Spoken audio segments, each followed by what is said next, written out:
नमिता, सूरज, चलो बेटा जल्दी दूध पी लो। अरे आप कहाँ चल दिए? वही पेशेंट कॉल। आज संडे है, साथ में लंच नहीं करेंगे? रंजना, बीमारी सैटरडे या संडे देखकर थोड़ी ना आती है। हाँ, अगर जल्दी आ गया तो साथ में खा लेंगे, वरना बच्चों के साथ खा लेंगे। ठीक है, बाय बाय। बाय बच्चों, मम्मी को तंग मत करना। Okay bye.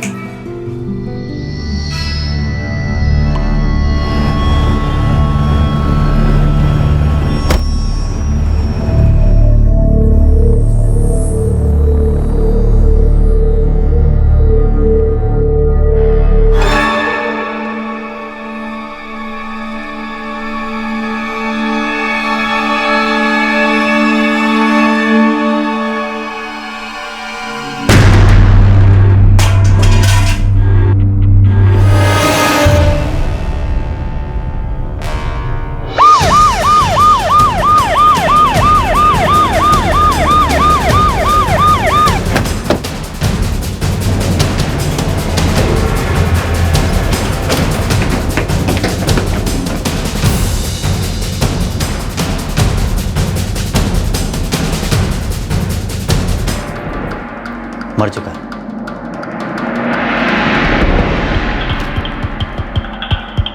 जैसा बोया वैसा काटा।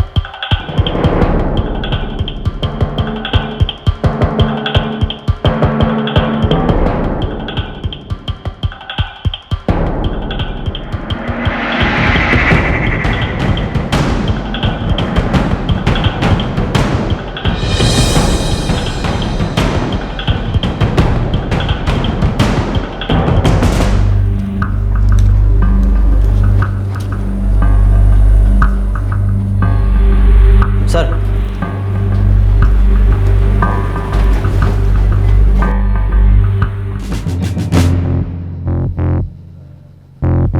सर, कमरुद्दीन ने सबसे पहले बॉडी देखी थी। जी साहब, हम 207 का ऑर्डर लेकर के जा रहे थे, तभी देखा कि दरवाज़ा खुला हुआ है। हमें लगा कुछ गड़बड़ है, हम यहाँ आए तो ये देखा साहब।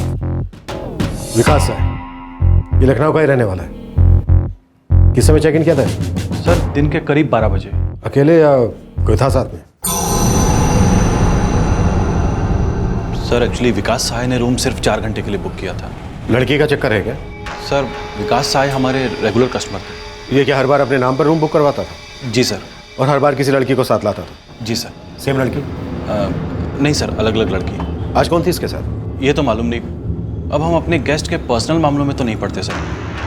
पर हाँ सर, आशीष जो हाउसकीपिंग में है, उसने कमरुद्दीन के बॉडी देखने से तकरीबन 10 मिनट पहले एक लड़की को रूम से निकलते देखा था। साहब, हम 209 की सफाई कर रहे थे, झाड़ू लेने के लिए बाहर आए तो देखिए एक लड़की 203 से बाहर जा रही है।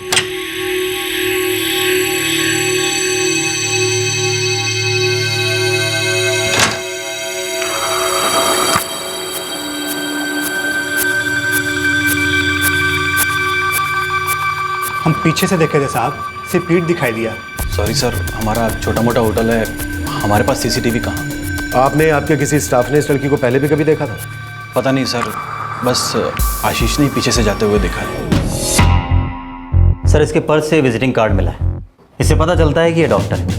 इसका कोई सूरज हेल्थ क्लिनिक है, कृष्णनगर रोड पर। और कुछ पता नहीं चला। हाँ, ये नंबर है, इस पर कॉल किया, ये भी बंद है।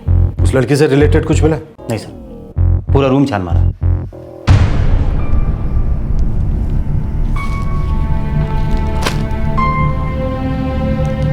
जैसा बोया वैसा काटा। ये कुछ बदले का मामला लग रहा है। राजीव। जी सर। बॉडी को पोस्टमार्टम के लिए भेजो। डॉक्टर विकास सहाय ने करीब 12:15 बजे घर छोड़ा और 1.5 घंटे बाद उनकी लाश किसी होटल के एक कमरे में पड़ी मिली। ये तो जाहिर हो गया था कि वो वहां क्यों गए थे, लेकिन वहां वो किसके साथ थे, ये राज था। स्वाभाविक है कि उनकी पत्नी रंजना को अपने पति की मौत की खबर सुनकर गहरा झटका लगा था, लेकिन ये जानकर भी वो कम सदमे में नहीं थी कि उनका पति पेशेंट से मिलने जा रहा हूं कहकर होटल के कमरे में क्यों गया था।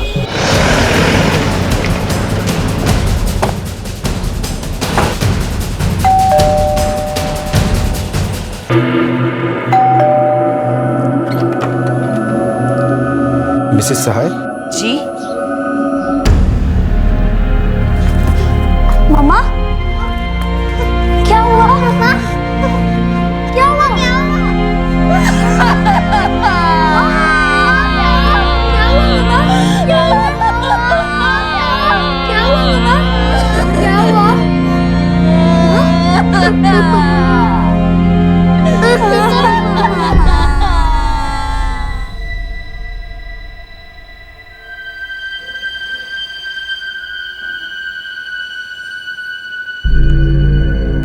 बॉडी अभी पोस्टमार्टम के लिए अस्पताल गई हुई है। आप लोग क्यों झूठ बोल रहे हैं मुझसे?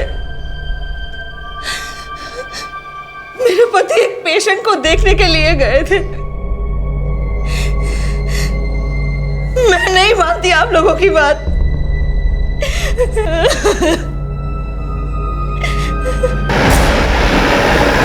ठीक है सर, कांस्टेबल डॉक्टर सहाय की क्लिनिक पर गए। संडे की वजह से बंद था तो उन्होंने कंपाउंडर को वहाँ बुलाया। डॉक्टर साहब की बीवी को उसके अफेयर के बारे में जरा भी भनक नहीं है। उसको बिल्कुल नहीं पता कि डॉक्टर साहब होटल में लड़कियों से मिला करता था। दोहरी जिंदगी जी रहा था।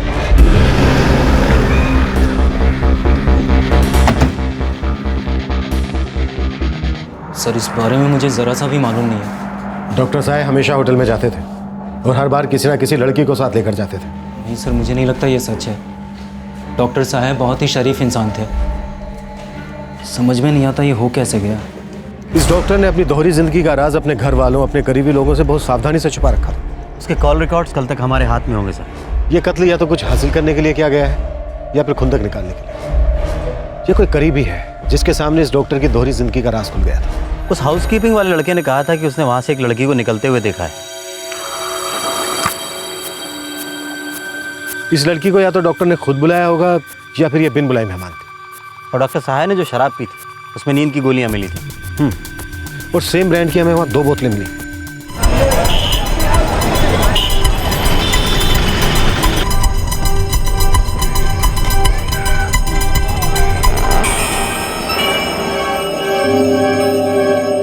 ₹25।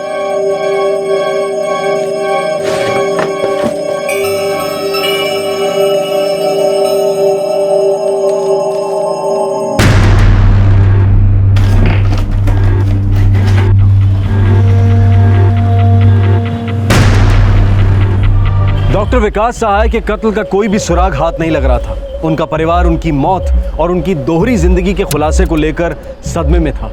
और उसी दिन कोई थी जो विकास सहाय को एक कुरियर भेज रही थी।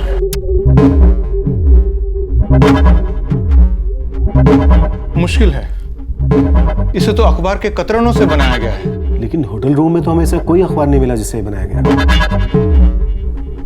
मतलब कातिल पूरी तैयारी के साथ आया था। सर डॉक्टर सहाय के फ़ोन का अंतिम लोकेशन नमन होटल ही आ रहा है जहाँ उसे मारा गया।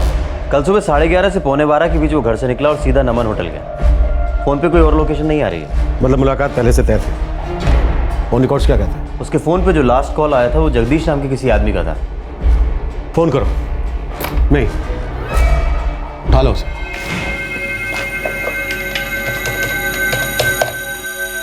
You are not dialing a valid number.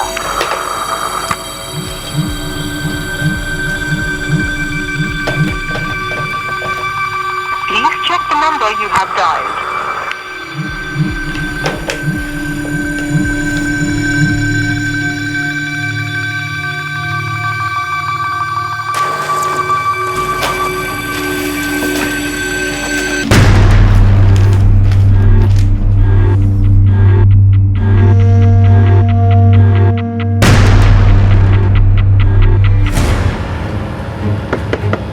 Yes, come in. Sir कल ये लिफाफा आया कुरियर के लिए। डॉक्टर विकास सहाय। सर भेजने वाले का नंबर और डॉक्टर विकास सहाय का नंबर दोनों ही नहीं लग रहे। तो कुरियर मत भेजो। कितनी बार ये बात बताइए तुम्हें? विकास सहाय। जी सर, मुझे भी ये बाद में अचानक ख्याल आया।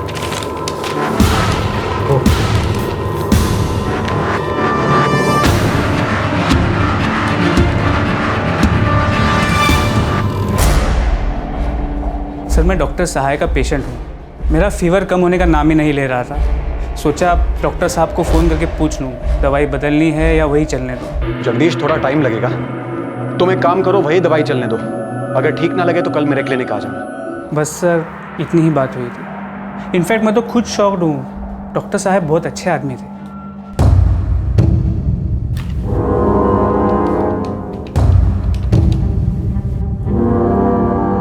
हेलो, कौन बोल रही हैं आप? रेखा, आप कौन बोल रहे हो? प्लीज आप मुझे इन सब चीजों में मत घसीटिए। मैं नहीं थी वहां। देखिए मैं एक घर परिवार वाली औरत हूँ। और उस दिन मैं घर पर ही थी। जी मैं लता बोल रही हूँ, लेकिन मैं थी नहीं उसके साथ। मुझे कोई प्रॉब्लम नहीं है, आप चेक कर सकते हो। लेकिन ऑफिसर, मैं कह रही हूँ ना आपसे, मेरा अफेयर था। पर अब आप मुझे इन सब चीज़ों में मत घसीटिए। मैं उस दोपहर उनके साथ नहीं थी सर। सर, कई औरतों से बात हुई है, सभी ने उसके साथ होने से मना किया। कोई भी कत्ल वाली दोपहर को उस होटल में नहीं गई थी जहां डॉक्टर सहाय का मर्डर हुआ। हाँ, उसी दिन सुबह 11 बजे एक लैंडलाइन से फ़ोन आया था डॉक्टर सहाय के फ़ोन पर। उसके होटल के लिए निकलने से पहले? जी, किसी जनार्दन मुखी का नंबर है।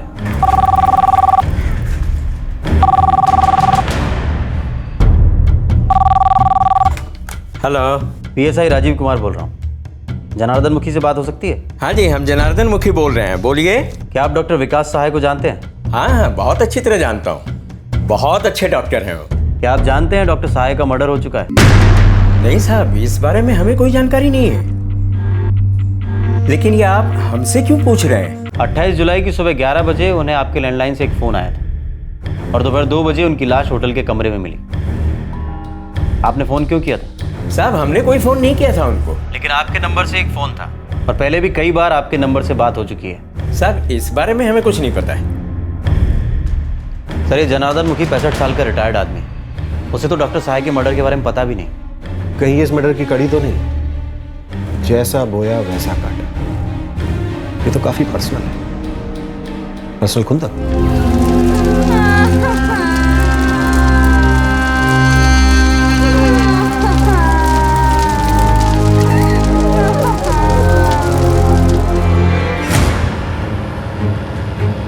देखिए सर, हमारी कुरियर कंपनी का कामकाज बड़ा ही साफ सुथरा है। भेजने वाले का नाम और जिसे कुरियर मिलना है, हम दोनों का नंबर चेक करते हैं, उसके बाद ही कुरियर डिलीवरी देते हैं। हमने सुना है सर कि कुरियर के जरिए कुछ गड़बड़ चीज़ें भेज दी जाती हैं और इसमें हमें कुछ गड़बड़ लगा क्योंकि इसके दोनों नंबर बंद आ रहे थे। और फिर सुबह में ही हमने डॉक्टर विकास सहाय के मर्डर की खबर पढ़ी थी अखबार में।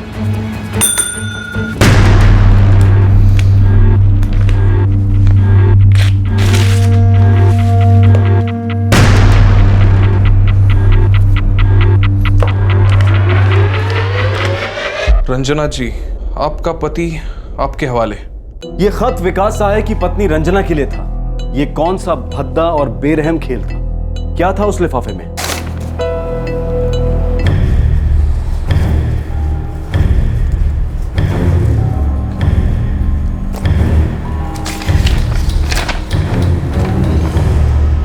रंजना जी, आपका पति आपके हवाले। सर, मैंने तुरंत अपने एरिया के थाने में खबर कर दिया था। मर्डर की खबर सुबह में ही पड़ी थी। कुरियर के लिए लिफाफा देने कौन आया था? सर, मेरे अटेंडेंट कमलेश का कहना है कि कोई लड़की आई थी। सर, वो लड़की करीब 25 से 27 साल की होगी। सिर्फ अंजलि, पूरा नाम नहीं लिखा है और ये पता भी फर्जी है। ये पर्सनल है।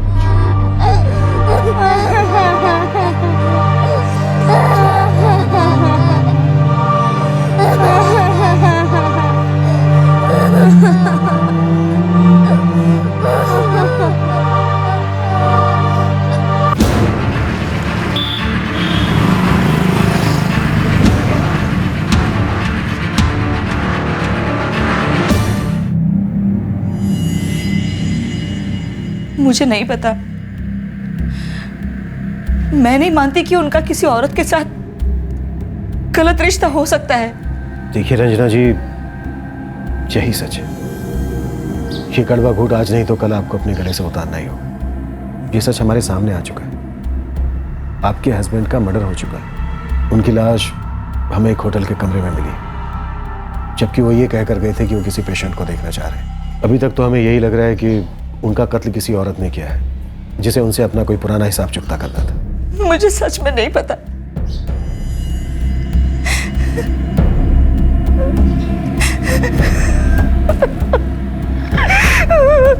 ये डॉक्टर की दोहरी जिंदगी बड़ा ही महफूज राज था। बड़ा अजीब है, उसके इस राज की किसी को भनक तक नहीं लगी थी। उसे किसी ने मार डाला, पीछे ऐसा मैसेज छोड़ा जिससे लगता है कि कोई पुरानी रंजिश थी, पर कातिल का अभी तक हमें जरा भी अंदाजा नहीं। जनार्दन मुखी, जिसके लैंडलाइन से डॉक्टर के कत्ल के दिन 28 जुलाई की सुबह 11 बजे फ़ोन आया था। क्या उसकी और जांच करें? करते हैं।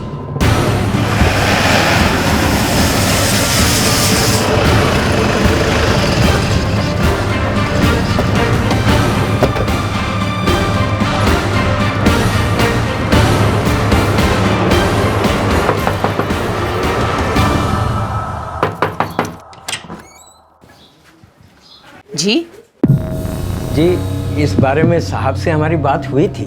मालूम है, कोई तो वजह होगी, कोई तो बंदा होगा जिसने आपके घर से डॉक्टर साहब को फ़ोन किया होगा। जी भला हमारे घर से डॉक्टर साहब को कोई क्यों फ़ोन करेगा?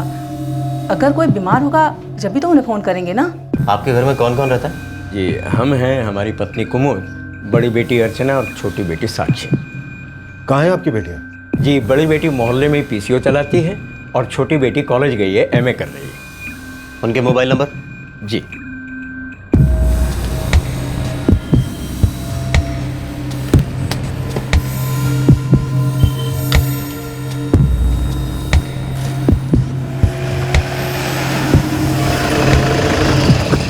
जी मैंने तो डॉक्टर साहब को कोई फ़ोन नहीं किया। उन्हें जानती तो है ना आप? जी हाँ, बिल्कुल जानती हूँ।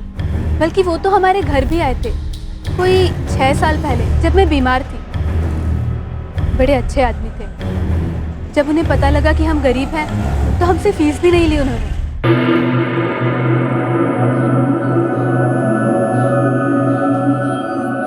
इसका बुखार तो और भी बढ़ गया है। आप इसका ब्लड टेस्ट करा लीजिए, फिर देखते हैं क्या करना है। अभी फिलहाल यही दवाइयाँ चलने दीजिए। जी डॉक्टर साहब। डॉक्टर साहब, ये आपके फीस। जनार्दन जी, रहने दीजिए। आप इस वक्त सिर्फ अर्चना का ख्याल रखिए, वो ज़्यादा ज़रूरी है। डॉक्टर साहब, भगवान आपका भला करे। शुक्रिया। मैं कोई 2 महीने बीमार रही पर उन्होंने एक भी बार फीस नहीं ली। बहुत दयालु आदमी थे वो। जी, और सिर्फ यही नहीं, उसके 1 साल बाद जब मेरी छोटी बहन साक्षी कॉलेज में थी तब उसे अपने यहाँ काम पर भी रखा ताकि उसकी पढ़ाई में कुछ मदद हो सके। इतने एहसान, फिर नफरत कैसे? कुछ समझ में नहीं आ रहा है। राजीव, अर्चना की हरकतों पे नजर रखो। कई लोग जब किसी पे एहसान करते हैं तो वापसी में किसी किस्म के एहसान की उम्मीद भी रखते हैं। जी सर, मैंने साक्षी को थाने बुलाया है, अभी वो कॉलेज में है।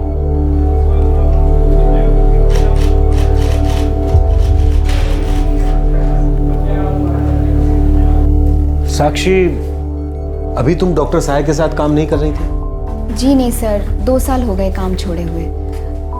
ग्रेजुएशन के बाद मास्टर्स शुरू किया तो पढ़ाई इतनी थी कि वक्त ही नहीं बचा। डॉक्टर साहब की बॉडी हमें एक होटल के रूम में मिली, ऐसे होटल में जहां वो अक्सर अलग अलग लड़कियों के साथ जाया करते थे। उनकी इस लाइफ के बारे में उनके घर में भी किसी को कुछ नहीं मालूम।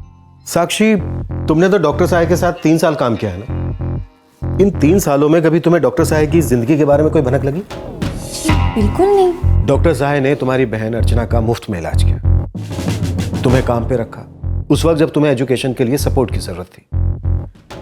इन एहसानों के बदले डॉक्टर साहब ने कभी तुमसे कुछ मांगा नहीं?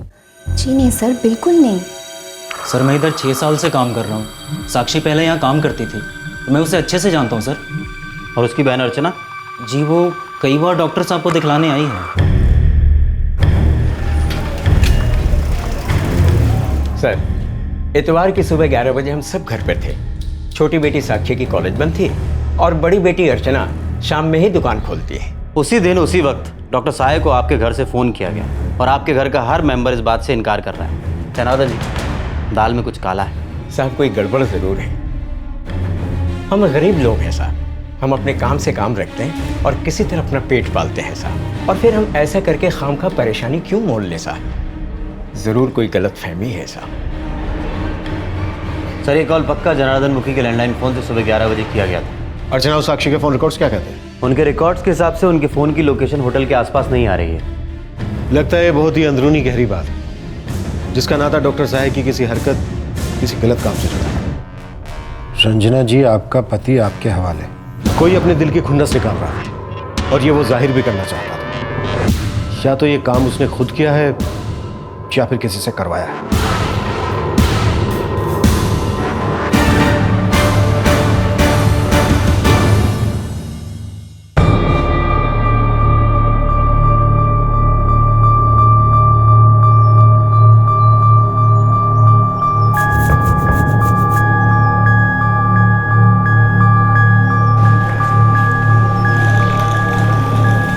जो नोट्स लिखकर छोड़े गए थे वो एक कहानी बयां करते थे।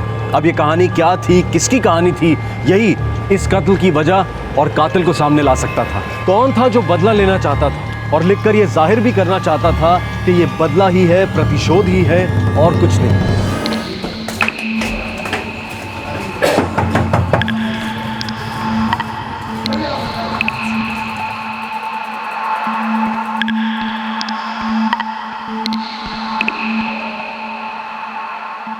साक्षी बेटा, जी बाबूजी। कहीं जा रही हो बेटा? दिल्ली जा रही हूँ। लेकिन अचानक? जी वो कॉलेज की एक ट्रेनिंग पे जा रही हूँ। तुमने बताया भी नहीं मुझे। बाबूजी पहले सोचा था नहीं जाऊंगी, पर लगता है अब जाना जरूरी है। हाँ, दीदी को बताया? जी सुबह ही बता दिया था। ठीक है बेटा, खुशी खुशी जाओ, ठीक है? जी बाबूजी। साहब, अर्चना ने वैसे ज़्यादा पढ़ाई नहीं की, लेकिन जितनी भी की है उसे ख़त्म करके वो अपनी दुकान संभालने लगी। और साक्षी? साहब एक बात छुपाई है साक्षी नाम से, कंपाउंडर ने भी छिपाई है और यहाँ तक कि उसके पिताजी जनार्दन मुखी ने भी छिपाई है। सब ने छिपाई, किसी ने नहीं बताई। तो फिर तू बता दे, ये तू भी छुपाएगा? साहब ग्रेजुएशन के बाद 1 साल तक पढ़ाई छोड़ दी थी साक्षी ने। 1 साल ड्रॉप किया, फिर मास्टर किया। क्यों किया? साहब ड्रग्स की एडिक्ट थी। 1 साल तक उसका इलाज चला है। बड़ी मुश्किल से 1 साल में ही आदत छूटी है उसकी। इसका डॉक्टर से क्या लेना देना? साहब ये काफ़ी पर्सनल है, पता नहीं साहब, पर कुछ तो है।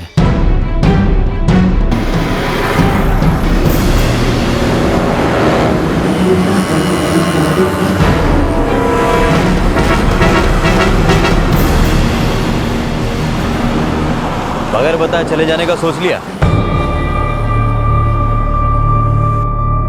साक्षी, ना तो दिल्ली में तुम्हारा कोई प्रोग्राम था, ना ही तुम दिल्ली जा रही थी। जाहिर सी बात है तुम भाग रही थी। तुम्हारा डॉक्टर साहे के मर्डर से कोई ताल्लुक है साक्षी? जी मुझे पता था उसे कौन सी ब्रांड की विस्की पसंद थी। मुझे पता था नींद की गोलियां कितनी असरदार होती हैं।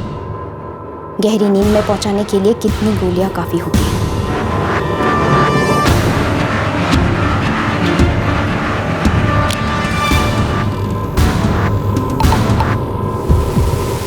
तीन साल डॉक्टर सहाय के क्लिनिक में काम किया था। मेडिसिन के बारे में इतनी जानकारी तो हो ही गई थी। जी मैंने ही डॉक्टर सहाय को अपने घर से 28 जुलाई की सुबह 11 बजे फोन किया था।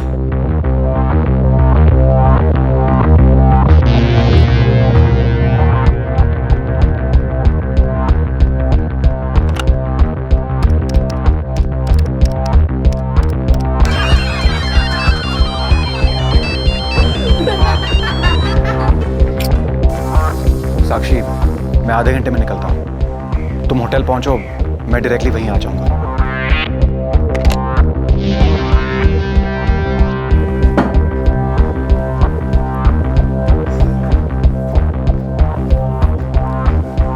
ड्रिंक बना? जरूर, पूछ क्यों रही हो?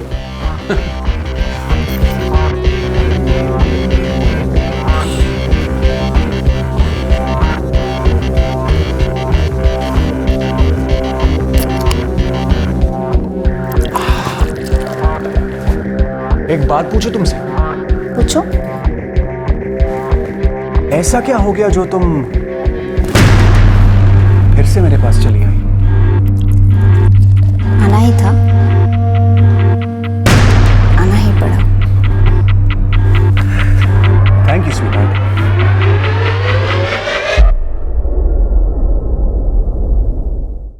जैसा बोया वैसा काटा? घर से निकलने से पहले ही मैंने सब कुछ तय कर लिया था, बल्कि उससे भी पहले जब मैं उसे दोबारा टच में आई। मैं उसके पास जाना चाहती थी, उसके करीब जाना चाहती थी। मुझे पता था कि 3 पैग में ही वो अपना होश खो बैठेगा।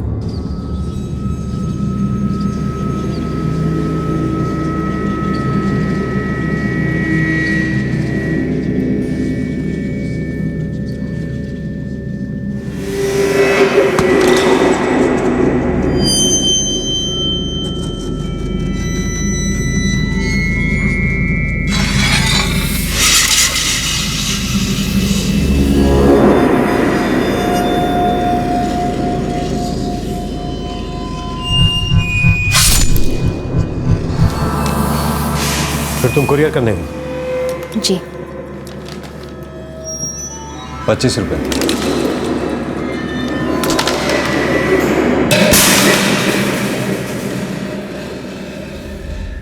जाहिर है इसका पिछली किसी बात से लेना देना था। एहसान जो उसने की और उसके बदले में जो उसने तुमसे मांगा। उसने जबरदस्ती छीना।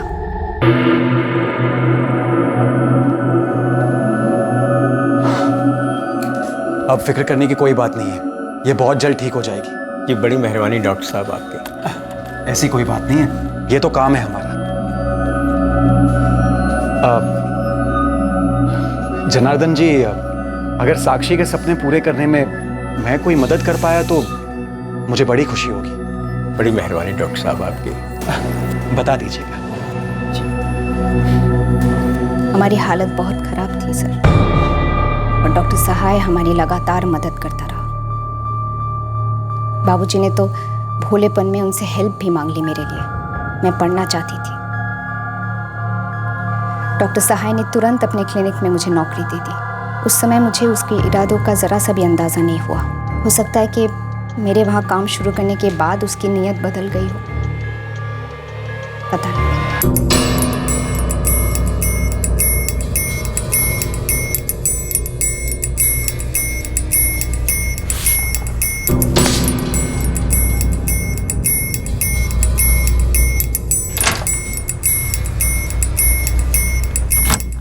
Good morning sir.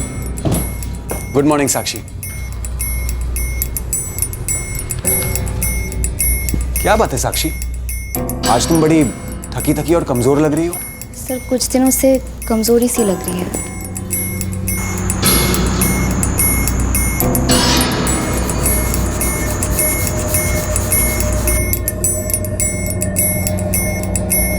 लगता है तुम्हें विटामिन डेफिशिएंसी है, पर डरने की कोई बात नहीं है, मैं तुम्हें दवाई देता हूं।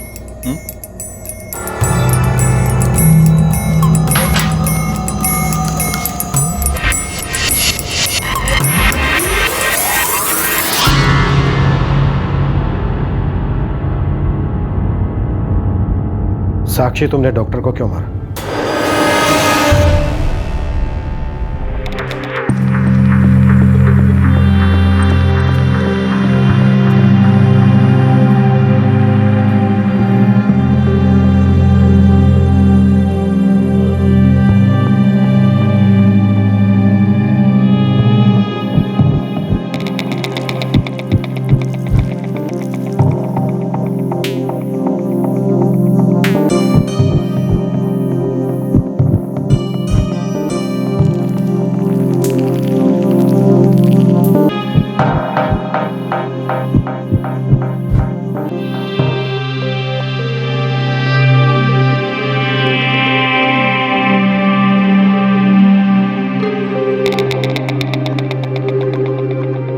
मुझे समझ ही नहीं आया कि मैं उन दवाइयों की एडिक्ट होती जा रही थी। वो न जाने कौन कौन सी नशीली दवाइयों के इंजेक्शंस दे रहे थे कि मुझे उनकी आदत होने लगी।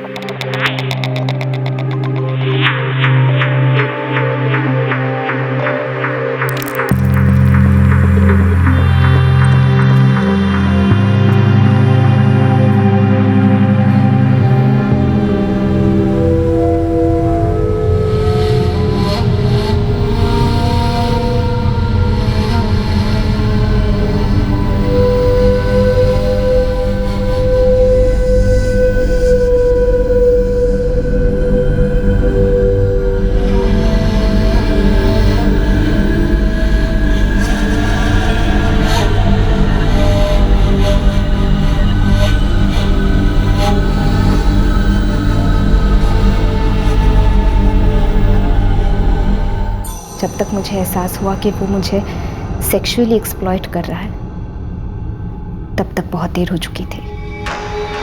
उसने तो बड़ी बेशर्मी से मुझसे कहा भी है। तुमने इसका कभी अपने माँ बाप से जिक्र किया? जी नहीं, सेक्सुअल एक्सप्लॉइटेशन के बारे में उन्हें कुछ पता नहीं था, मगर उन्हें मेरे एडिक्ट होने का पता चल गया था। मुझे डी एडिक्शन करवाना पड़ा, जिसकी वजह से मेरा 1 साल बर्बाद हुआ। तुम्हें इस बारे में किसी से तो बात करनी चाहिए थी।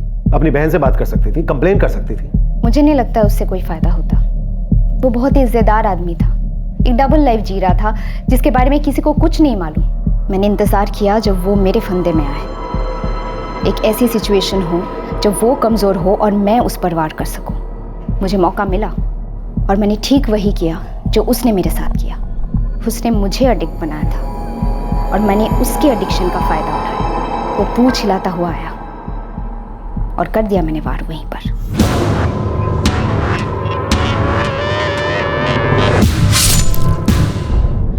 अगर मान भी ले तुम जो कह रही हो वो सही कह रही हो। डॉक्टर साहब ने जो तुम्हारे साथ किया वो गलत था, एकदम गलत था। पर तुम्हें रिपोर्ट करनी चाहिए थी, कानून उसे संभाल लेता। तुम्हें अपने माँ बाप बहन किसी दोस्त से बात करनी चाहिए थी, कानून का सहारा लेना चाहिए था। उसने मेरा इस्तेमाल किया था सर, और वो भी उस समय जब मैं बेहद नाजुक हालत में थी। वो एक इज्जतदार रसूख वाला आदमी था।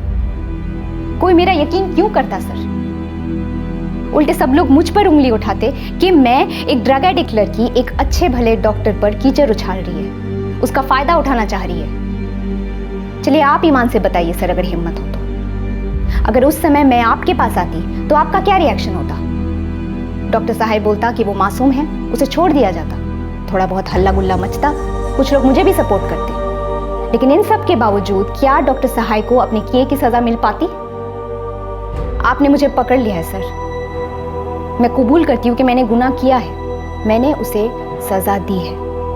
उसने जैसा बोया वैसा काटा। अपराध करने से किसी का फायदा नहीं होता है सर, मेरा भी नहीं होगा। लेकिन मैंने ये जरूर पक्का किया है कि डॉक्टर सहाय को भी उसके किए अपराध का कोई फायदा ना हो। अर्चना बेटा, क्या तुम्हें पता था कि साक्षी पे क्या गुजर रही थी? नहीं बाबूजी, मुझे अच्छे से तो इस बात का होता है कि उसे नशे की लत कैसे पड़ गई। मैं कभी सपने में भी नहीं सोच सकती थी जो हकीकत में हुआ।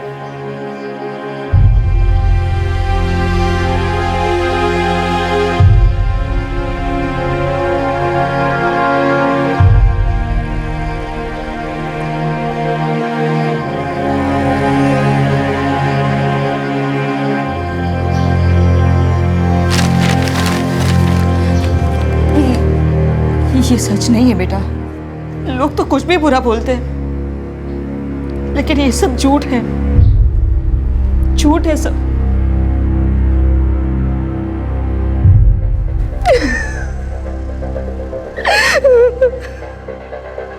साक्षी अभी जुडिशियल कस्टडी में है। डॉक्टर विकास सहाय के कत्ल के लिए उस पर आईपीसी की धारा 302 लगाई गई है और वो साइकियाट्रिस्ट की सलाह और निगरानी में भी है। जो नोट्स उसने लिखकर छोड़े थे उससे उसका गुस्सा, उसकी फ्रस्ट्रेशन, उसके अंदर तक भरी नफरत और प्रतिशोध की तड़प साफ जाहिर हो रही थी। बहस इस बात पर कभी नहीं की जा सकती कि उसने जो किया वो गलत था या सही। बेशक वो गलत था। आंख के बदले आंख, कान के बदले कान और जबान के बदले जबान, ऐसे तो सारी दुनिया अंधी, गूंगी और बहरी हो जाएगी। लेकिन साक्षी को तो यही लगा था कि वो गूंगी है, ये दुनिया उसके दर्द को सुनने के लिए बहरी है, कानून अंधा है और इंसाफ उसे कभी मिलेगा ही नहीं। लेकिन ईमानदारी से कहा जाए तो ऐसा सोचने वाली साक्षी अकेली नहीं है। हम में से बहुत से लोग उसकी इस भावना से सहमत होंगे और मानेंगे कि लॉ एनफोर्समेंट ठीक से होता ही कहां है। बहुत से लोग इस बात को मानेंगे कि पावरफुल लोग जुर्म की सजा से बड़ी आसानी से बच निकलते हैं और अगर फंस भी जाते हैं तो उन्हें इससे बाहर निकलने के हथकंडे आते हैं। जबकि एक आम आदमी वो तो बस कानून की पेचीदगियों में ही उलझा रहता है। आंख के बदले आंख, कान के बदले कान, जबान के बदले जबान, फिर तो ये सारी दुनिया अंधी, गूंगी और बहरी हो जाएगी। बिल्कुल सच बात है। लेकिन साथ ही ये भी सच है कि किसी बेबस आम इंसान के सब्र की परीक्षा नहीं लेनी चाहिए। सभी के लिए अच्छा होगा कि जो पावरफुल हैं, जो ताकतवर हैं, वो ये जान ले कि किसी का शोषण करके, किसी की आवाज को दबा के जो गुस्से, हताशा और नफरत के बीज आप बोते हैं वो कभी भी समझदारी का फल नहीं देते हैं। हमारे आज के एपिसोड की दूसरी कहानी।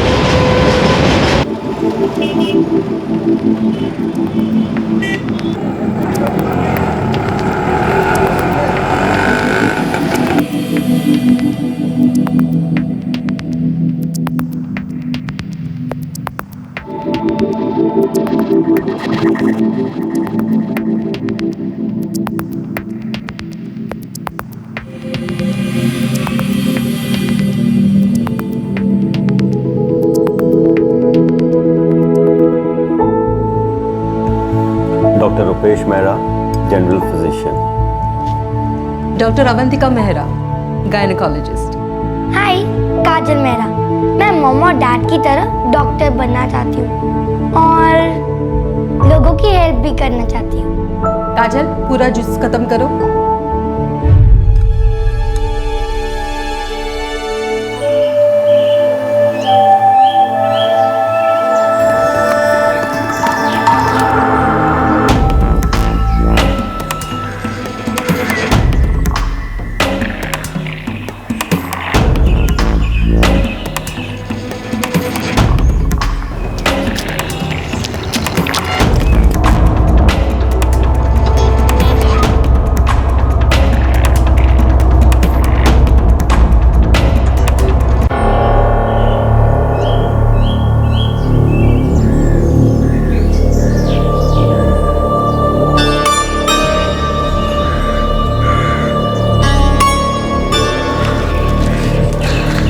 शालिनी, ये मेरा दोस्त है विश्वास। तुझे इसी के साथ जाना है। और सुन, कभी भी कोई भी परेशानी हो मुझे फ़ोन कर देना, ठीक है? विश्वास के पास है मेरा नंबर। प्रद्युमन, ट्रेन का टाइम हो रहा है। हाँ, तुम लोग चलो, जाओ।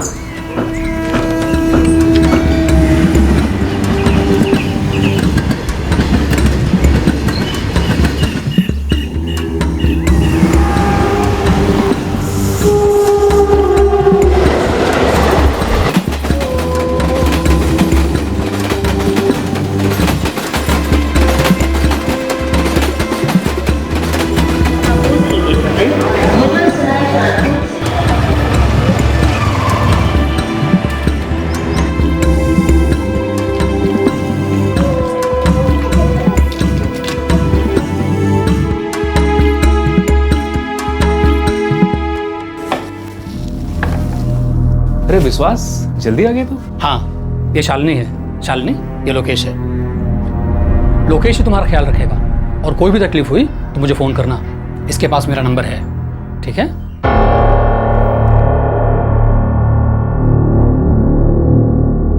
हाँ जी, बिल्कुल हो जाएगा, एकदम पक्का। तुम शालिनी हो? जी मैडम। बैठो बैठो। चाय नाश्ता किया कुछ? आराम से बैठो। लोकेश तुम्हारा ख्याल रखिए, ठीक है? मैं आती हूँ। लोकेश, मैं आती हूँ। जी मैडम। मैं ये कह रहा था सर कि सर इस बार आपको कोई शिकायत नहीं होगी। मैं गारंटी ले रहा हूँ ना सर। देखिए, आप भी तो थोड़ा समझिए ना।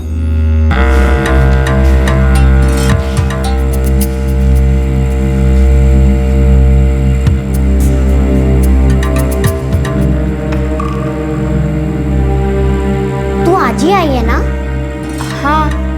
नाम क्या है तेरा? शालिनी। और तेरा? मैं गौरी। तू कहाँ से आई है? मैं धूमखेड़ा से हूँ। तू भी झारखंड से है? हाँ। और तू? मैं पांकरी की रहने वाली हूँ। अरे पानकरी तो हमारे बगल वाला गाँव ही है। तू यहाँ काम के लिए आई है? हाँ, घर के काम के लिए। मैंने अभी अभी एक काम छोड़ा है और अब ये लोग मुझे नए घर में काम दिलवाएंगे। क्यों? नया क्यों? वहाँ काम करना बहुत मुश्किल था। बहुत मारपीट करते थे वो लोग। जरा जरा सी बात पे मारने लगते थे। बस बहुत हो गया, झगड़ा करके वापस आ गई। शालिनी चल, तुझे नौकरी मिल गई है, अब से वही तेरा नया घर है। हाँ चल। लोकेश भैया, मेरे पिछले काम के पैसे। देख, तू अभी आई है ना, थोड़ा आराम कर, मैं इसे छोड़ के आता हूँ। चल।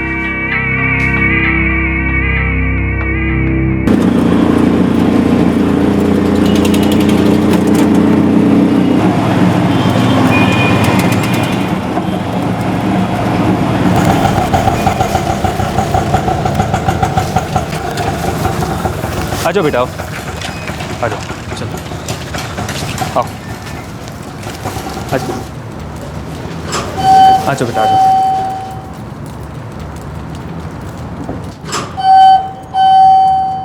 इस साइड चलो।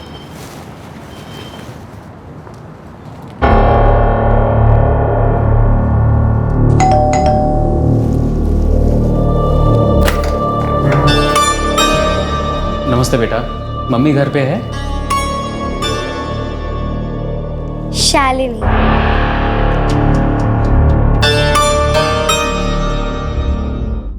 झारखंड की 13 साल की शालिनी, 7वीं कक्षा की स्टूडेंट, पढ़ाई में होशियार। ऐसा क्या हुआ कि इस होनहार लड़की को अपनी पढ़ाई और अपना घर छोड़कर काम करने के लिए दिल्ली आना पड़ा? डॉक्टरी थर्मामीटर में एक लंबी, बारीक और समान व्यास की कांच की नली होती है। इसके एक और बल्ब होता है जिसमें पारा भरा होता है। बल्ब के बाहर नली में पारे की चमकीली धार देखी जा सकती है।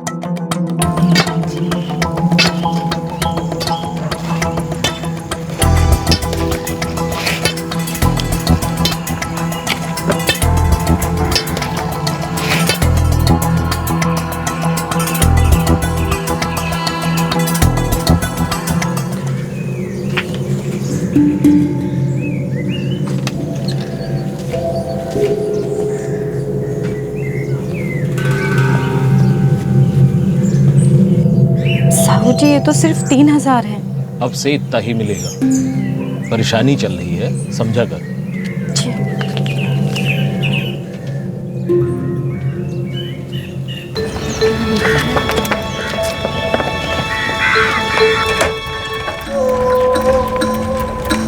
अरे शालिनी बेटा, बेटा क्या हुआ? कुछ सोचा उस बारे में? नहीं चाचा, माँ से अब तक उस बारे में बात नहीं हुई। हाँ तो बेटा जल्दी बात कर लेना, वरना मौका हाथ से निकल जाएगा। हाँ चाचा। दीदी, दीदी, चलो दीदी, चलो। ठीक है प्रद्युमन चाचा, अब मैं चलती हूँ। ठीक है, चलो बेटा। अरे सुनो बेटा, जल्दी बता देना। ठीक है चाचा।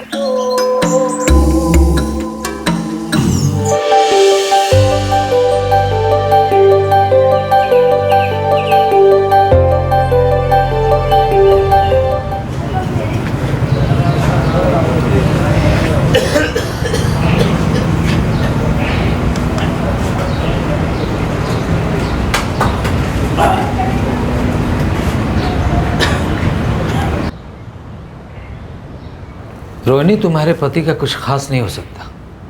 शराब ने उसका दिमाग कमजोर कर दिया है। मैं क्या करूं डॉक्टर साहब, सारा दिन पागलों की तरह गांव भर में घूमता है। सच बताऊं तो उसका दिमागी संतुलन बिल्कुल बिगड़ चुका है। तुम चाहो तो उसे शहर के किसी बड़े अस्पताल में ले जाओ, या फिर जैसा चल रहा है वैसा चलने दो। चलो। अरे क्या कर रहे हो? छोड़ो उसे, कब पीछा छूटेगा तुम्हारी शराब से। सलाम साहब, सलाम साहब, सलाम। 20 रुपया। छोड़ो ना।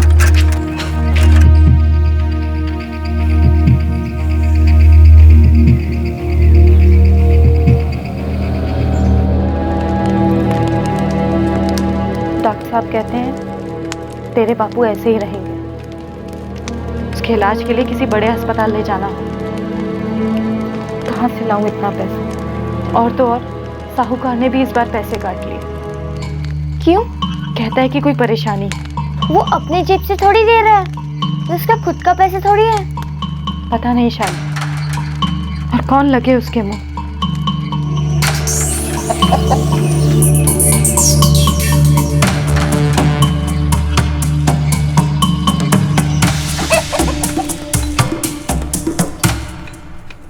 साहू जी, सरकारी मजदूरी के हिसाब से तो मेरी माँ को 25 दिन के 5000 रुपए मिलने चाहिए। सुनो शालिनी, एक तो मैंने तेरी बाप की हालत देखकर तेरी माँ पर दया की और ये कार्ड बनवाया। नहीं नहीं, वो बात नहीं है साहू जी, मगर आप पैसे काटोगे तो हमारा घर कैसे चलेगा? बहुत मुश्किल होगी साहू जी। ऐसी मुश्किल? पहले ही तुम लोगों को तुम्हारी जरूरत से ज्यादा पैसे मिल रहे हैं, और अगर आकर ऐसे सवाल पूछने हैं तो बंद कर दो काम करना। नहीं नहीं साहू जी, ऐसा मत कहिए, तकलीफ है इसलिए आके आपसे बात की। तकलीफ मुझे भी है, और ये कोई मेरे घर का काम तो है नहीं, सरकारी काम है, सरकारी योजना है, और नए नए कार्ड बनवाने के लिए जाने कितने लोगों की जेबें भरनी पड़ती है। इसलिए जो मिल रहा है चुपचाप लो, वरना वो भी भूल जाओ।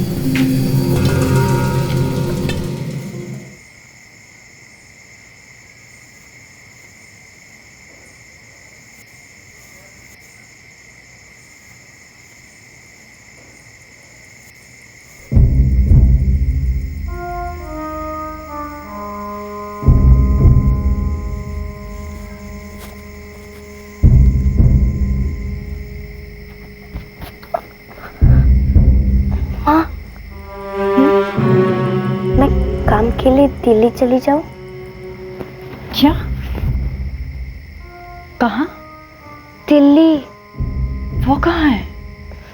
बहुत दूर है माँ, और बहुत बड़ा शहर है। पर तू वहाँ जाके करेगी क्या? पता नहीं माँ, मगर प्रद्युमन चाचा कह रहे थे कि वहाँ बहुत काम मिलेगा और वो देश की राजधानी है। अच्छा पैसा मिलेगा माँ, हमारी जिंदगी सुधर जाएगी। नहीं बेटा शालिनी, ये तू ही तो मेरे जीने का सहारा है। हम लोग जैसे तैसे करके ये घर चला लेंगे। बस तू, पूर्वी और गोपाल खूब मन लगाकर पढ़ो और यहीं रहकर तरक्की करो। इतनी दूर जाकर न जाने क्या हो। माँ यहाँ रहकर भी क्या होगा? पापू की इतनी बुरी हालत है और तू दिन रात पीसती है। जो है सो है, पर मेरी इतनी हिम्मत नहीं कि मैं तुझे इतनी दूर भेज सकूं। और वैसे भी वहां जाके ऐसे तू कितना कमा लेगी कि अपना खर्चा भी चलाए और घर पे भी पैसे भेजे? नहीं, तू कहीं नहीं जा रही शालिनी, हम यहीं ठीक है। चल जाके सो जा।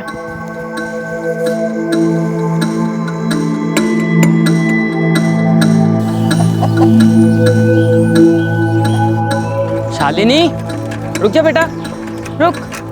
क्या हुआ? क्या सोचा? नहीं चाचा, माँ नहीं मान रही है। देख बेटा, तेरी माँ फालतू में इतना डर रही है। कभी गांव के बाहर नहीं गई है ना, इसीलिए। बाहर कितनी बड़ी दुनिया है उसे क्या मालूम। ये साहूकार आज इतने पैसे काट रहा है, कल और काटेगा। फिर क्या करोगे तुम लोग? हाँ, मैं तो कहता हूँ निकल जाओ यहाँ से जल्दी। यहाँ रहकर तेरे घर वालों का कुछ नहीं होगा, फंसे रहोगे जिंदगी भर के लिए। तो बेटा शालिनी, इतना सुनहरा मौका घर बैठे फिर नहीं आएगा। अपनी माँ के डर के बावजूद शालिनी ने दिल्ली जाने का फैसला कर लिया, और वो भी अपनी माँ को बताए बिना। वो अपने परिवार वालों की जिंदगी बेहतर बनाना चाहती थी।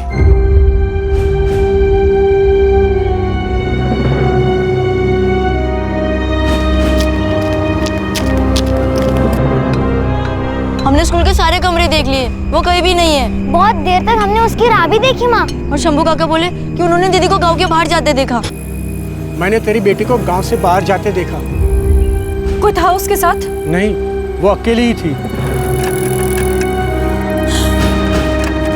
सरपंच जी, बहुत डर लग रहा है। न जाने उस पे कैसा भूत सवार था, शहर जाके पैसे कमाने का। मेरी बात मान, कुछ दिन इंतजार कर ले, आ जाएगी वो लौट के। शहर का पागलपन देखेगी ना, अपने आप आ जाएगी चुपचाप वापस। पुलिस थाने जाके मदद मांगो? कोशिश करके देख ले, कुछ होगा या नहीं होगा ये मैं कह नहीं सकता। तू प्रद्युमन से बात क्यों नहीं करती? तू कह रही थी ना, वही कहता था उसे दिल्ली जाने के लिए। अरे नहीं नहीं, मैं नहीं ले गया उसे। अगर मैं उसे ले जाता तो यहाँ तेरे सामने कैसे होता? पर वो तो बार बार कहती थी कि आप उसे दिल्ली ले जाने के लिए कह रहे हो। हाँ, मैंने कहा तो था, लेकिन वो जाने को तैयार ही नहीं थी। कह रही थी माँ नहीं मान रही। हाँ, पर आप पुलिस से बात करने में मेरी मदद करोगे? रोहिणी, इसमें पुलिस क्या करेगी? और वैसे भी तूने ही कहा था ना कि शंभू काका ने उसे गांव से बाहर जाते देखा था कि नहीं? हाँ। देख रोहिणी, पुलिस तुझे ही जिम्मेदार ठहराएगी, वो लोग कुछ नहीं करेंगे। अब मैं क्या करूं? आराम से बैठ, वो खुद ही चली जाएगी या फिर फोन करेगी।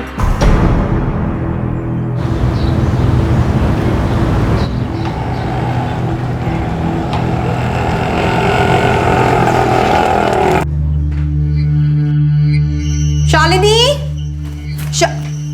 अरे तू अब तक इधर ही है? जा जाके काजल का लंच बॉक्स पैक कर। जी भाभी।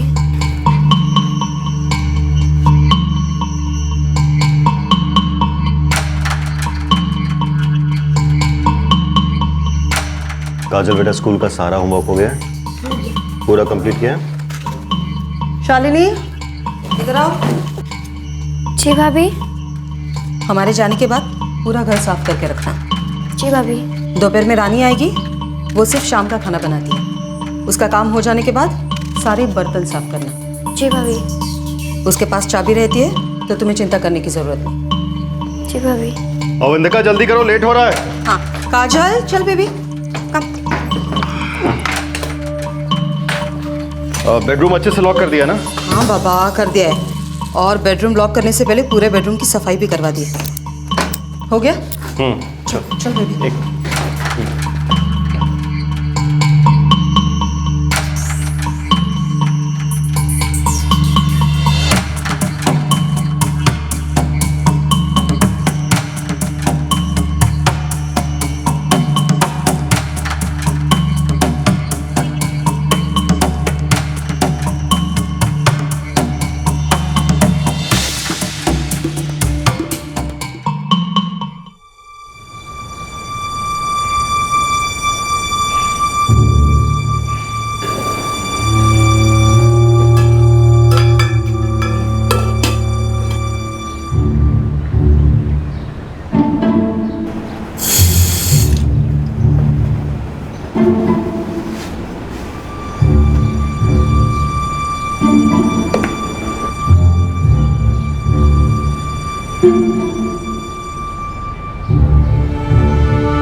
रात के खाने की सब्जी, आटा, चावल सब वहां अंदर रखा रहता है।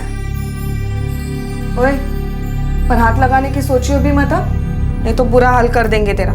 जितना तेरे लिए निकाल के रखते हैं उतने में ही अपना काम चला। भैया भाभी बहुत सख्त है, बड़ी जल्दी नाराज हो जाते हैं।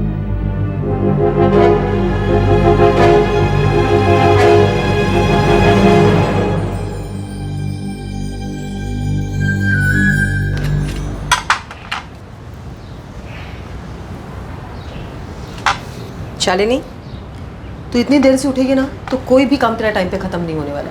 थोड़ी आग लग गई थी भाभी। मैं अभी सब काम खत्म करती हूँ। हाथ धोए तूने? जी भाभी। और कल से ठीक 5:30 बजे उठ जाना है तुझे, समझी? ठीक है भाभी। अरे रानी क्या कह रही थी? वो जब दोपहर में आती है तब भी तू सोती रहती है। दोपहर में सोना मत। जी ठीक है भाभी, अब से मैं नहीं सोऊंगी।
अवंतिका, प्रॉपर्टी अच्छी है, अच्छा इन्वेस्टमेंट रहेगा।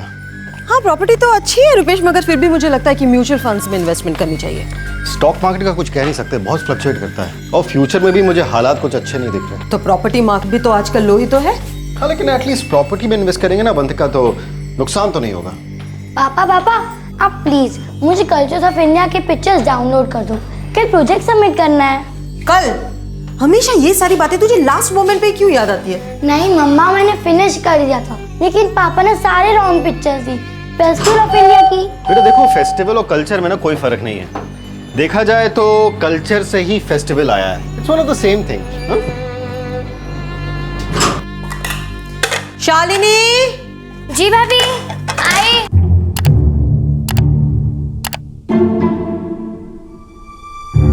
जी भाभी। शालिनी, तुमने घर में से आज कुछ चुराया है? नहीं भैया। एक बार फिर से सोच लो, कुछ चुराया है या नहीं? नहीं भैया, मैंने कुछ भी नहीं चुराया। झूठ बोलना अच्छी बात नहीं है। भाभी मैं सच कह रही हूँ, मैंने कुछ भी नहीं चुराया है।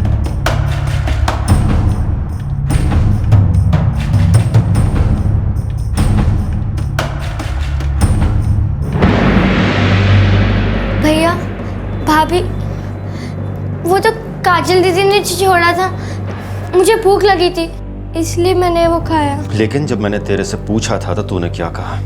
क्या कहा? कि मैंने चोरी नहीं की, कहा था कि नहीं? गांधी जी ने हमसे कहा है हमेशा सच बोलना चाहिए, है ना मम्मी? काजल बेटा, तू अपने कमरे में जा। Okay mummy.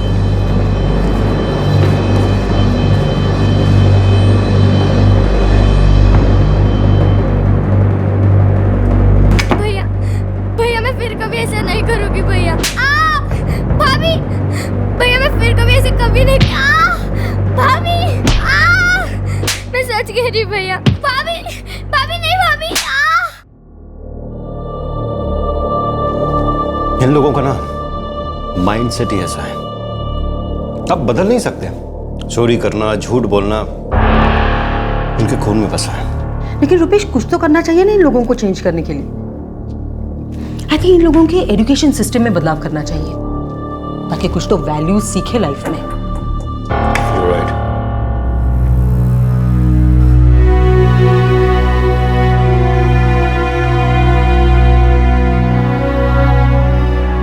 हमने जो कुछ भी आपको दिखाया है उसमें जरा भी एग्जैजरेशन या अतिशयोक्ति नहीं है। ना तो हमने कुछ बढ़ा चढ़ाकर दिखाया है और ना ही ये कोई काल्पनिक कहानी है।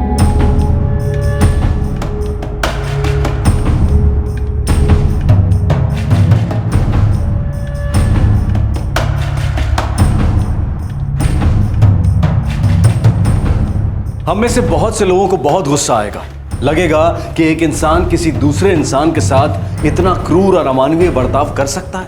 लेकिन हमारे देश के बड़े बड़े शहरों में, आलीशान घरों में ऐसे बहुत से लोग रह रहे हैं। वो हैं तो पढ़े लिखे संपन्न, उनके बच्चे भी बड़े स्कूलों में पढ़ रहे होते हैं जहां उन्हें भारतीय मूल्यों के साथ ग्लोबल विजन की शिक्षा दी जाती है। पर यह है उनका असली रूप जो 13 साल की एक बच्ची ने देखा जब वो एक बड़े शहर में आई अपने परिवार की मुश्किलें कम करने के लिए।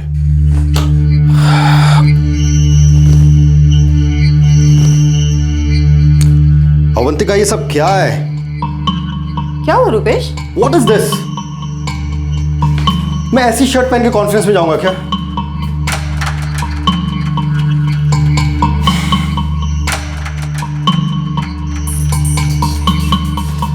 शालिनी, कपड़ों को इस्त्री कैसे करते पता है तुम्हें? ये इस्त्री की है तूने? ठीक ही तो है भाभी। चल मेरे साथ आ तो। चल।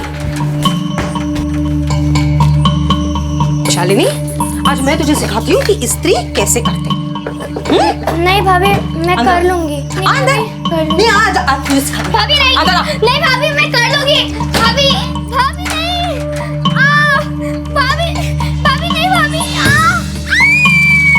भाभी मुझे छोड़ दो भाभी, भैया।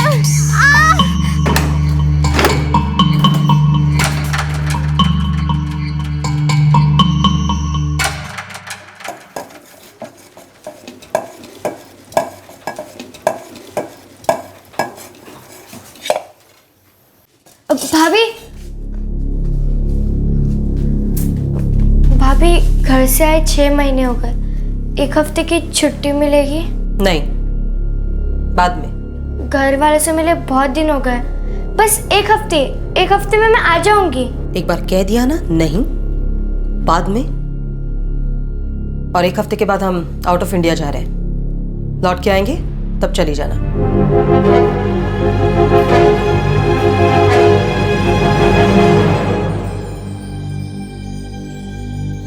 देख, तो फिर से एक बार पूछ ले, अगर वो लोग बाहर जा रहे तो तुझे भी छुट्टी दे सकते हैं ना?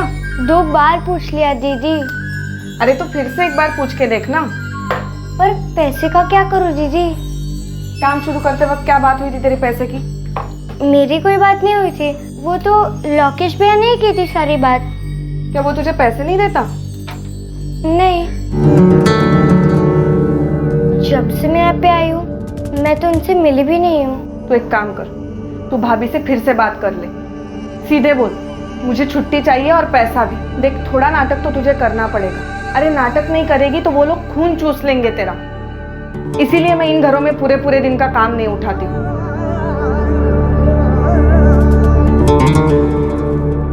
शालिनी, अब बस, बहुत हो गया तेरा नाटक। पर भाभी, मुझे माँ को घर पे पैसे भिजवाने हैं, जरूरत है। तो तू हमसे पैसे क्यों मांग रही है? तुझे जो एजेंसी लेकर आई थी, हमने उसके साथ कॉन्ट्रैक्ट किया है। हर महीने उन्हें पैसे भिजवाते रहते हैं, समझी? भाभी, भैया, मैं कसम खा के कहती हूँ, मैं 1 हफ्ते में आ जाऊंगी। शालिनी, तुझे क्या लगता है हम तुम जैसे लोगों को जानते नहीं हैं? तू 1 हफ्ते का बोल के जाएगी मगर 1 महीना गायब रहेगी। मैंने एजेंसी को पूरे 1 साल का कमीशन दिया है, इसलिए अब ये नाटक करना बंद कर। और ये सब करके ना हमारा शोषण करने के बारे में सोचना भी मत। मेरे बहुत सारे पेशेंट पुलिस में हैं। ज़्यादा शोर मचाया ना तो पुलिस बुला लूँगा, समझी? बुलाओ पुलिस। अब मुंह मत बना, चल जा। अवंतिका, सब कुछ अच्छे से लॉक कर देना। इस लड़की को ना पैसे का चस्का लग गया है, पीछे से कहीं चोरी वोरी ना कर ले। अब ये नया टेंशन पालो। This is really too much. Oh my God, stock market और 215 पॉइंट नीचे गिर गए। टेलिंग यू अवंतिका, बहुत बड़ा रिसेशन आने वाला है। अभी एक्सक्यूज दे के यूरोप ट्रिप कैंसिल मत कर देना।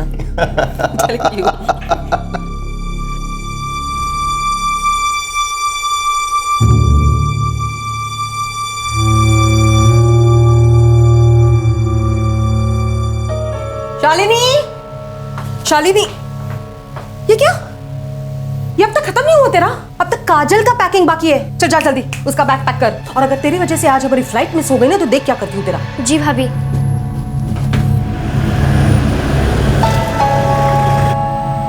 अवंतिका जल्दी करो, कैब आ गई है। आई आई, हो गया कमिंग, हो गया आई।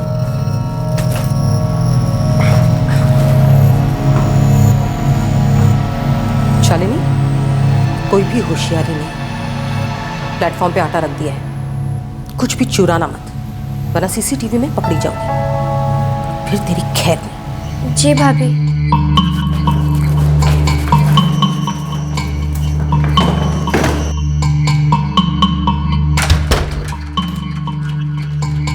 सब कुछ अच्छे से लॉक तो कर दिया ना? हाँ बाबा, सब कुछ लॉक कर दिया है। प्लीज अभी बार बार मत पूछना।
बहुत भूख लगी है दीदी। क्यों?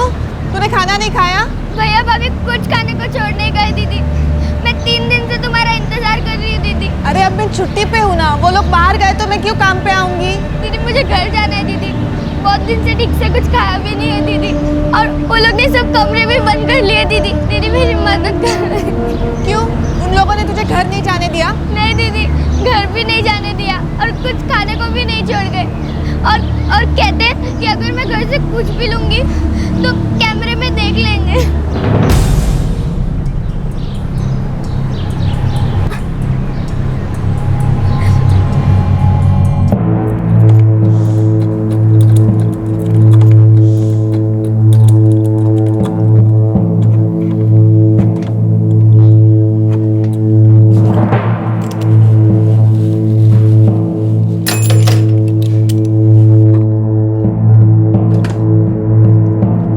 सर ताला भारी वाला लगता है, खुल नहीं पाएगा। सर सर लड़की भी अंदर से खोल नहीं पा रही है, हमें उसे बालकनी से बाहर निकालना पड़ेगा।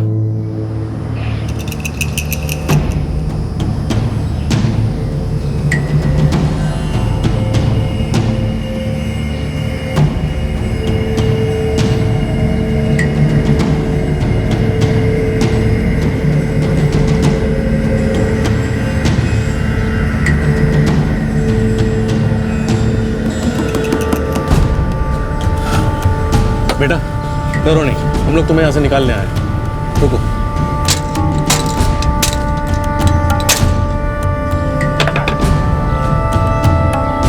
आराम से, बिल्कुल मत डरना।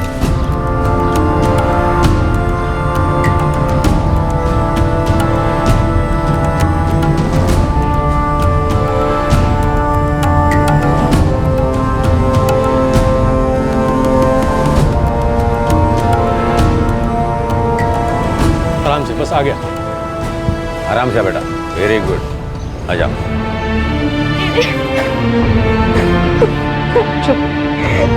अरे रो मत, हम सब है ना, रो मत। पत्नी देख, अब हम सब है ना।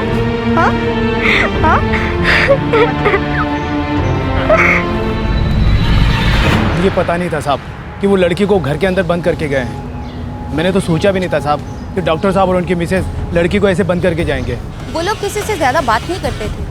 हाँ, लेकिन इतना जरूर पता है कि हर 4-5 महीने में उनकी काम करने वाली बाई जरूर बदल जाती थी। हाँ कविता, लेकिन इस लड़की को हमने शायद ही बाहर देखा हो। तुम्हारे पास डॉक्टर साहब का मोबाइल नंबर है? नहीं, उनका नंबर तो हमारे पास नहीं है।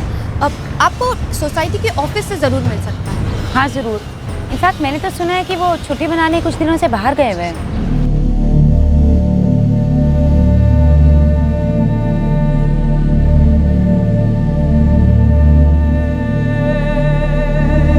शालिनी बेटा, झारखंड में तुम्हारे किसी पड़ोसी के पास या गांव वालों के पास फोन है?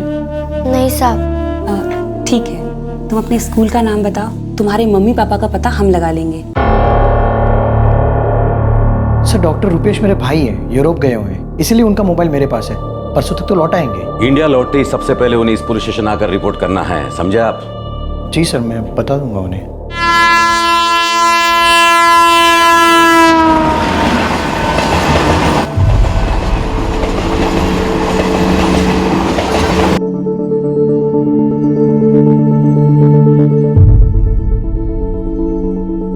शालिनी बेटा, शुरू से बताओ क्या क्या हुआ तुम्हारे साथ, तुम यहाँ तक पहुंची कैसे? हाँ बेटा, उन लोगों ने जो भी तुम्हारे साथ किया उसकी सजा मिलेगी उन्हें। तुम्हारी माँ को भी हमने बता दिया है, वो 1-2 दिन में आ जाएंगी।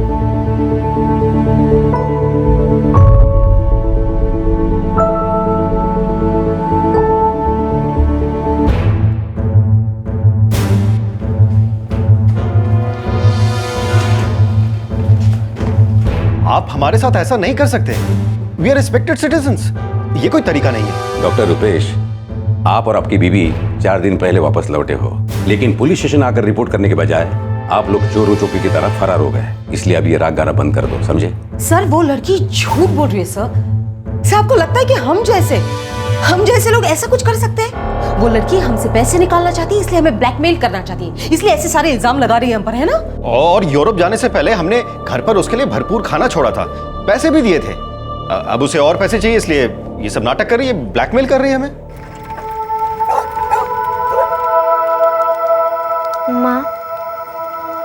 माँ मैं कल से स्कूल जाऊंगी। ठीक है बिटिया।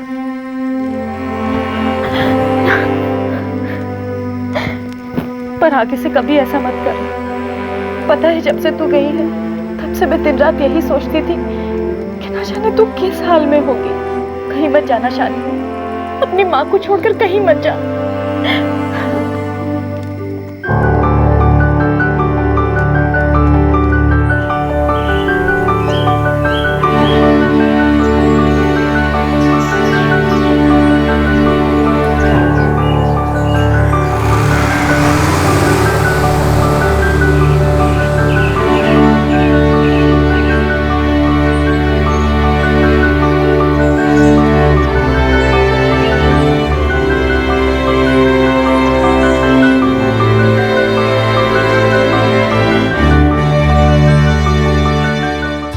शालिनी अब अपने गांव वापस आ चुकी है और स्कूल में पढ़ रही है। एक वेलफेयर कमेटी ने उसे अपने गांव, अपनी पुरानी जिंदगी में वापस लौटने में मदद की। अपने गांव में वो गौरी से मिली, जिससे वो पहले एक बार दिल्ली की उस एजेंसी में मिल चुकी थी जिसने उसे काम दिलवाया था। गौरी को भी एक गैर सरकारी संस्था यानी कि एनजीओ ने ऐसे ही बचाया था जब वो अपने मालिक के अमानवीय बर्ताव से तंग आकर वहां से भाग निकली थी। शालिनी को गौरी ने बताया कि उस डॉक्टर कपल के यहाँ पहले गौरी ही काम करती थी और उसके काम छोड़ने के बाद शालिनी को वहां भेजा गया था।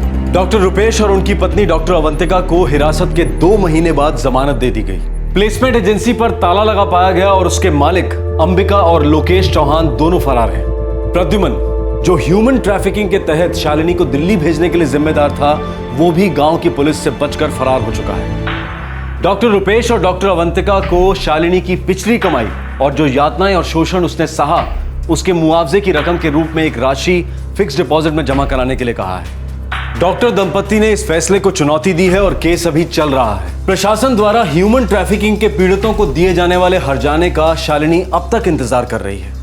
वो मिले ना मिले, लेकिन वो खुश है कि उसे उसका जीवन वापस मिल चुका है। हकीकत यह है कि गरीबी, लाचारी और सरकारी कल्याण योजनाओं के तहत मिलने वाली रकम में होने वाले घोटालों को सहते ये लोग मजबूर हो जाते हैं अपना घर छोड़ने के लिए। बड़े शहरों में एक बेहतर जिंदगी का सपना लिए आते हैं और हो जाते हैं उत्पीड़न का शिकार। शहर वाले कहते हैं कि बाहर वालों के आने से शहरों में परेशानियां खड़ी हो रही हैं और उधर गांव तक देश में हो रहे विकास की छाया तक नहीं पहुंचती। हमें शिकायत है कि शहरों में क्राइम बढ़ रहा है। हम विवाद में फंसे हैं कि बढ़ते क्राइम रेट की वजह क्या है। रुपए की कीमत गिर रही है, देश की अर्थव्यवस्था में दिन ब दिन गिरावट हो रही है। बड़े बड़े अर्थशास्त्री अपने राजनीतिक विचारों की सफाई देने में मशगूल हैं, लेकिन उनकी नजरें सिर्फ शहरों पर ही केंद्रित हैं, बिल्कुल वैसे ही जैसे हमारे विकास के कार्यक्रमों की। लेकिन हमारे गांव कस्बों की ओर देखने को कोई भी तैयार नहीं। भारत के विकसित इलाके, बड़े शहर जो अपने आप को इस आर्थिक मंदी का शिकार मान रहे हैं, जरूरत है कि वो आर्थिक अंधकार में डूबे इस अनदेखे भारत को भी अपने विकास की कार्यप्रणाली में शामिल करें।